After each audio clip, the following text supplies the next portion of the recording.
اعوذ باللہ من الشیطان الرجیم بسم اللہ الرحمن الرحیم الصلاۃ والسلام علیکہ یا رسول اللہ صلی اللہ علیہ وآلہ وسلم السلام علیکم ورحمۃ اللہ وبرکاتہ۔ عمرو بن عبدود جب گھوڑا کدا کر خندق کے پار آ گیا اور مقابلے کی مسلمانوں کو دعوت دیتا تھا تو تینوں بار اس کے پکارنے پر حضرت علی رضی اللہ عنہ نے جواب دیا کہ میں تمہارا مقابلہ کروں گا۔ حضور پاک صلی اللہ علیہ وسلم نے روکا کہ اے علی، یہ عمرو بن عبدود ہے۔ تو حضرت علی رضی اللہ عنہ نے عرض کیا کہ جی ہاں، میں جانتا ہوں کہ عمرو بن عبدود ہے، لیکن میں اس سے لڑوں گا۔ یہ سن کر حضور پاک صلی اللہ علیہ وسلم نے اپنی خاص تلوار ذوالفقار اپنے ہاتھ مبارک سے حضرت علی رضی اللہ عنہ کے ہاتھ میں دے دی اور اپنے مبارک ہاتھوں سے حضرت علی رضی اللہ عنہ کے سر انور پر امامہ باندھا اور یہ دعا فرمائی کہ یا اللہ تو علی کی مدد فرما۔ حضرت علی رضی اللہ عنہ مجاہدانہ شان سے عمرو کے سامنے کھڑے ہو گئے اور دونوں میں کچھ مکالمہ اس طرح سے ہوا۔ حضرت علی رضی اللہ عنہ نے فرمایا، اے عمرو بن عبدود، تو مسلمان ہو جا۔ وہ کہتا ہے یہ مجھ سے کبھی نہیں ہوگا۔ حضرت علی رضی اللہ عنہ فرماتے ہیں لڑائی سے واپس چلا جا، تو وہ کہتا ہے یہ مجھے منظور نہیں۔ حضرت علی رضی اللہ عنہ فرماتے ہیں تو پھر مجھ سے جنگ کر۔ عمرو آگے سے کہتا ہے میں کبھی یہ سوچ بھی نہیں سکتا تھا کہ دنیا میں کوئی مجھ کو جنگ کی دعوت دے گا۔ حضرت علی رضی اللہ عنہ فرماتے ہیں لیکن میں تجھ سے لڑنا چاہتا ہوں۔ عمرو کہتا ہے تمہارا نام کیا ہے؟ حضرت علی رضی اللہ عنہ کہتے ہیں علی ابن ابی طالب۔ عمرو کہتا ہے بھتیجے، تم ابھی بہت ہی کم عمر ہو اور میں تمہارا خون بہانا پسند نہیں کرتا۔ حضرت علی رضی اللہ عنہ جواب دیتے ہیں لیکن میں تمہارا خون بہانے کو پسند کرتا ہوں۔ یہ جواب سن کر عمرو بن عبدود شدید غصے میں آ جاتا ہے۔ وہ گھوڑے پہ سوار تھا اور حضرت علی رضی اللہ عنہ پیدل تھے۔ وہ گھوڑے سے اترتا ہے اور اپنی تلوار سے گھوڑے کے پاؤں کاٹ ڈالتا ہے اور پھر اسی تلوار کو لے کر آگے بڑھتا ہے اور حضرت علی رضی اللہ عنہ پر تلوار کا بھرپور وار بھی کرتا ہے۔ حضرت علی رضی اللہ عنہ اس کے تلوار کے وار کو اپنی ڈھال پر روکتے ہیں۔ اس کا یہ وار اتنا سخت تھا کہ تلوار ڈھال اور امامہ کو کاٹتی ہوئی پیشانی پر لگتی ہے۔ حضرت علی رضی اللہ عنہ اسے للکار کے کہتے ہیں اے عمرو سنبھل جا، اب میری باری ہے۔ یہ کہہ کر حضرت علی رضی اللہ عنہ ذوالفقار تلوار کا ایسا ہاتھ مارتے ہیں کہ دشمن کے شانے کو کاٹتی ہوئی تلوار کمر سے پار ہو گئی۔ عمرو زمین پر گر گیا اور مر گیا۔ حضرت علی رضی اللہ عنہ اس کو قتل کر کے منہ پھیر کر چل دیے۔ حضرت عمر رضی اللہ عنہ نے کہا کہ اے علی رضی اللہ عنہ، آپ نے عمرو بن عبدود کی ذرہ کیوں نہیں اتار لی؟ سارے عرب میں اس سے اچھی کوئی ذرہ نہیں ہے۔ تو حضرت علی رضی اللہ عنہ نے فرمایا کہ اے عمر رضی اللہ عنہ، ذوالفقار کی مار سے وہ اس قدر بے قرار ہو کر زمین پر گرا کہ اس کی شرمگاہ کھل گئی، اس لیے حیا کی وجہ سے میں نے منہ پھیر لیا۔ کفار میں اس کے بعد نوفل آگے بڑھتا ہے جس کو حضرت زید رضی اللہ عنہ ایک جھپٹے میں مار دیتے ہیں۔ پھر حبیرہ اور درار بھی آگے بڑھتے ہیں مگر پھر وہ فرار ہو جاتے ہیں۔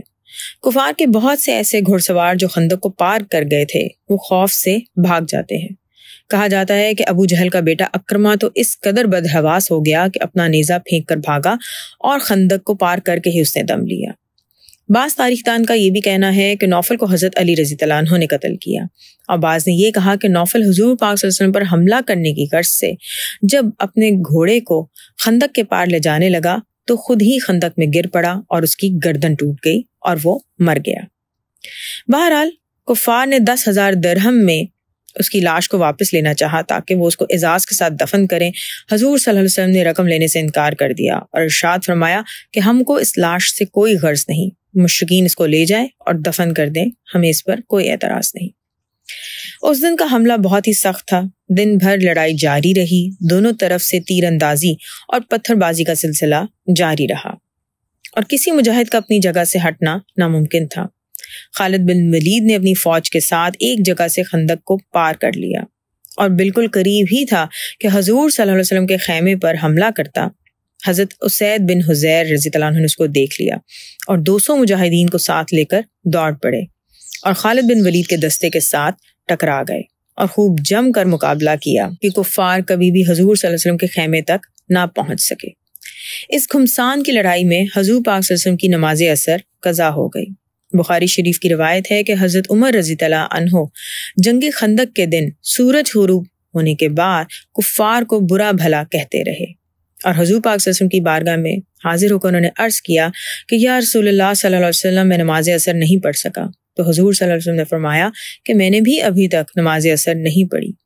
پھر آپ صلی اللہ علیہ وسلم نے وادی بطحان میں سورج غروب ہو جانے کے بعد نماز عصر قضا پڑھی، پھر اس کے بعد نماز مغرب ادا کی، اور پھر کفار کے لیے یہ دعا مانگی، یا اللہ ان مشرکوں کے گھروں اور ان کی قبروں کو آگ سے بھر دے، ان لوگوں نے ہم کو نماز وسطیٰ یعنی درمیانی نماز سے روک دیا یہاں تک کہ سورج غروب ہو گیا۔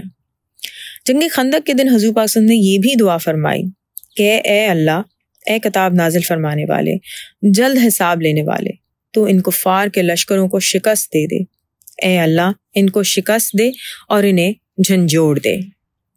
حضور پاک صلی اللہ علیہ وسلم نے جنگ خندق کے موقع پر جبکہ کفار مدینے کا محاصرہ کیے ہوئے تھے اور کسی کے لیے بھی شہر سے باہر نکلنا دشوار تھا، 3 مرتبہ ارشاد فرمایا کہ کون ہے جو کفار کی قوم کی خبر لائے، تو تینوں بار حضرت زبیر بن العوام رضی اللہ عنہ جو کہ حضور پاک کی پھوپھی حضرت صفیہ رضی اللہ عنہ کے بیٹے تھے، انہوں نے کہا کہ یا رسول اللہ صلی اللہ علیہ وسلم میں خبر لاؤں گا۔ ان کی جانثاری کو دیکھ کر خوش ہو کر حضور پاک صلی اللہ علیہ وسلم نے فرمایا کہ ہر نبی کے لیے حواری یعنی مددگار ہوتے ہیں اور میرا حواری زبیر ہے۔ اسی طرح حضرت زبیر رضی اللہ عنہ کو حضور پاک صلی اللہ علیہ وسلم کی بارگاہ سے حواری کا خطاب ملا جو کسی دوسری صحابی کو نہیں ملا۔ اس جنگ میں مسلمانوں کا جانی نقصان بہت ہی کم ہوا، کل 6 مسلمان شہادت سے سرفراز ہوئے، مگر انصار کا سب سے بڑا بازو ٹوٹ گیا، یعنی حضرت سعد بن معاذ رضی اللہ عنہ جو قبیلہ اوس کے سردار تھے، اس جنگ میں ایک تیر سے زخمی ہوئے اور پھر شہید ہو گئے۔ آپ رضی اللہ عنہ کی شہادت کا واقعہ کچھ اس طرح سے ہے کہ آپ رضی اللہ عنہ ایک چھوٹی سی ذرہ پہنے ہوئے جوش میں بھرے ہوئے نیزہ لے کر لڑنے جا رہے تھے کہ ایک کافر نے ایسا نشانہ باندھ کر تیر مارا کہ جس سے آپ کی ایک رگ کٹ گئی۔ جنگ ختم ہونے کے بعد ان کے لیے حضور صلی اللہ علیہ وسلم نے مسجد نبی میں ایک خیمہ لگایا اور ان کا علاج کرنا شروع کیا۔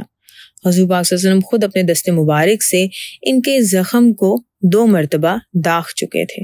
حضرت سعد بن معاذ رضی اللہ عنہ کو شہادت کا شوق تھا، انہوں نے اللہ تعالیٰ سے یہ دعا کی کہ اللہ تعالیٰ اگر ابھی کفار قریش سے کوئی جنگ باقی رہ گئی ہو تو مجھے زندہ رکھ تاکہ میں تیری راہ میں ان کافروں سے جہاد کروں، اور اگر اب ان لوگوں سے کوئی جنگ باقی نہ رہ گئی ہو تو مجھے اسی زخم میں موت عطا کر دے۔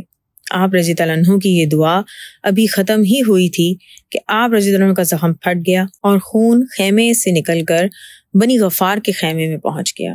ان لوگوں نے چونک کر کہا کہ یہ کیسا خون ہے؟ جب لوگوں نے دیکھا تو حضرت سعد بن معاذ رضی اللہ عنہ کے زخم سے خون بہہ رہا تھا، جس کی وجہ سے ان کی وفات ہو گئی۔ حضور صلی اللہ علیہ وسلم نے فرمایا کہ حضرت سعد بن معاذ رضی اللہ عنہ کی موت سے عرش الہی ہل گیا اور ان کے جنازے میں 70,000 ملائکہ حاضر ہوئے۔ جب ان کی قبر کھودی گئی تو اس میں مشک کی خوشبو آنے لگی۔ جب ان کی وفات ہو رہی تھی تو حضور پاک صلی اللہ علیہ وسلم ان کے سرحانے تشریف فرما تھے۔ حضرت سعد رضی اللہ عنہ نے آنکھ کھول کر آخری بار حضور صلی اللہ علیہ وسلم کو دیکھا اور کہا السلام علیکم یا رسول اللہ۔ پھر بآواز بلند یہ کہا کہ میں گواہی دیتا ہوں کہ آپ صلی اللہ علیہ وسلم اللہ کے رسول ہیں اور آپ صلی اللہ علیہ وسلم نے تبلیغ رسالت کا حق ادا کر دیا، اور پھر ان کی آنکھیں ہمیشہ ہمیشہ کے لیے بند ہو گئیں۔ انشاءاللہ باقی نیکسٹ ویڈیو میں الصلاۃ والسلام علیکم یا رسول اللہ صلی اللہ علیہ وآلہ وسلم۔ السلام علیکم ورحمۃ اللہ وبرکاتہ۔